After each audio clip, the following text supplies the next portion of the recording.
communion totale le samedi 2 décembre entre l'international taekwondoïne Cissé Cheikh Salah Junior et le public du Palais des Sports. Après un parcours sans faute, l'Ivoirien s'est hissé sur la plus haute marche du podium face au Russe Maxime Kramtchov. En remportant la médaille d'or à la finale de tous les grands prix organisés cette saison, Cissé Cheikh élève davantage son niveau au ranking mondial. Victoire difficile car, à 2 reprises, Cissé Cheikh a été mené au score avant de rebondir victorieusement à la 3e et dernière reprise. J'aimerais remercier le président de la République et la première dame qui ont, après tous ces cadeaux aux Jeux Olympiques, ils nous ont fait confiance encore en nous donnant une aide présidentielle. Et cette aide-là qui nous permet de faire tous ces résultats-là. Ce n'est pas seulement le Grand Prix final. Il y a aussi le Grand Prix de Londres où je fais médaille d'or, le Grand Prix de Rabat où je fais médaille d'or. Avec Bagbirut aussi qui est médaille de champion du monde et qui combat demain. J'aimerais inviter toute la population à la soutenir demain. Et aussi à toute la population ivoirienne, tous les jeunes. Tous les jeunes qui rêvent en ce moment, mais c'est vraiment dur. Je suis un exemple palpable, ça n'a pas été facile. On a travaillé, il y a eu des moments de découragement, mais on n'a pas lâché. Et j'exhorte tous ces jeunes-là à vraiment s'armer de courage. Peu avant, le public du Palais des Sports de Treichville avait réservé un accueil chaleureux à tous les taekwondoïnes du monde entier venus à Abidjan pour 2 grands rendez-vous mondiaux. La finale des Grands Prix et la Coupe du Monde par équipe. Dans son discours de bienvenue, le ministre des Sports et Loisirs, François-Albert Amicha, a souhaité à tous les participants un bon séjour en terre ivoirienne. Les listes des réclamations et des retardataires au processus de remboursement des souscripteurs d'agrobusiness disponibles sur le site www.agrobusiness.ci. C'est l'administrateur séquestre qui l'a annoncé mercredi lors d'une rencontre avec la presse. Drissa Koné a fait le point de l'évolution des paiements. On avait à peu près 23 milliards 380 millions 255 602 francs qui étaient engagés pour paiement pour 48 799 personnes. Nous notons que 15 milliards 342 millions 747 676 francs, qui représentent à peu près 64,20% des ressources disponibles, ont déjà été payés, et pour 19 621 souscripteurs. Il faut effectivement se faire enrôler auprès des banques, et on encourage également les banques qui ont déjà enrôlé à procéder au paiement, et celles pour lesquelles ce n'est pas encore fait, véritablement de s'engager, de poursuivre le processus. L'objectif, selon Drissa Koné, c'est de permettre à tous les souscripteurs qui ont été pris en compte lors de l'opération de recensement en février dernier de se faire rembourser en tenant compte des sommes disponibles sur les comptes des structures d'agrobusiness et les taux de remboursement retenus par le comité d'experts. La douane est une institution fiscale et sécuritaire chargée de percevoir les droits et taxes dus à l'entrée de marchandises sur un territoire, mais aussi de la surveillance du territoire et de nombreuses missions sécuritaires. Afin de permettre aux populations de Bouaké de mieux connaître et comprendre les actions de la douane, la GESI, Jeunesse Estudiantine de Côte d'Ivoire, a initié une conférence sur le thème « Douane et émergence économique de la Côte d'Ivoire ». Nous avons des contrôles qui sont accélérés lorsque l'opérateur est de bonne moralité et qu'on ne lui reproche rien. Mais lorsque nous avons de grosses suspicions sur vos marchandises, non seulement c'est long, complexe, mais on va même retenir votre marchandise. La douane est un puissant vecteur pour la politique d'émergence de la Côte d'Ivoire à l'horizon 2020.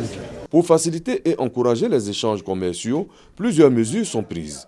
La simplification des procédures de dédouanement, la suppression de certains barrages et documents encombrants, l'utilisation de scanners pour des contrôles approfondis, l'utilisation des TIC pour un gain de temps. Les participants ont salué l'initiative qu'ils ont trouvée très utile. La douane, aujourd'hui, de par cette conférence, j'ai appris qu'elle contribue énormément dans le développement économique de la Côte d'Ivoire. Je ne savais pas toutes ces choses sur la douane. C'est pourquoi je suis vraiment contente d'avoir participé à cette conférence. La GESI est une association d'étudiants créée en 2012 dont la vision est la formation et l'insertion des jeunes pour le développement de la Côte d'Ivoire.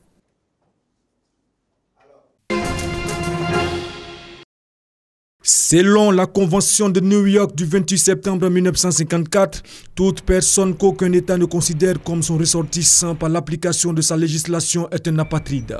En Côte d'Ivoire, ils sont environ 7000 pour permettre aux journalistes et professionnels des médias d'aiguiser leur plume sur la notion de l'apatridie.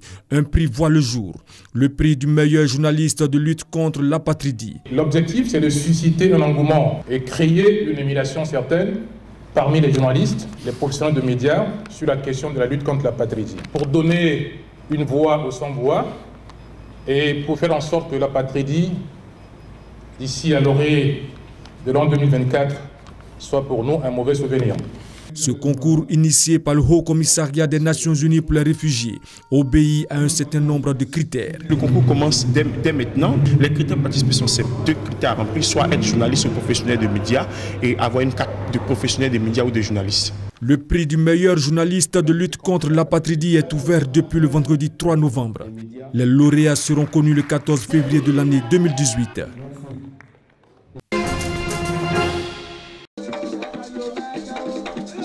Pour la révalorisation et la promotion de leur culture, les ressortissants bakoué vivant à Abidjan et ceux de la diaspora ont mis sur place une association dénommée Anabreaoui.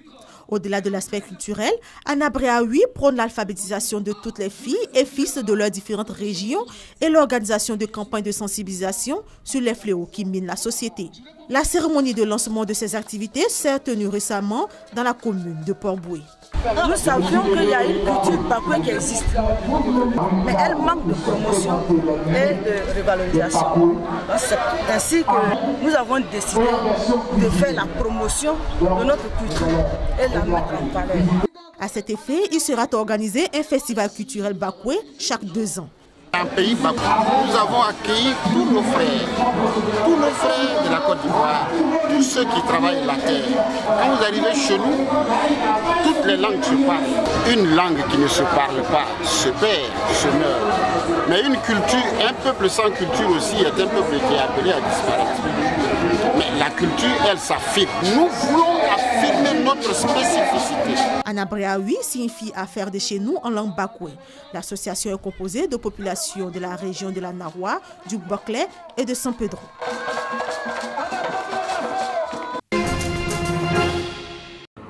Légère comme de la plume, ultra résistante une fois tissée.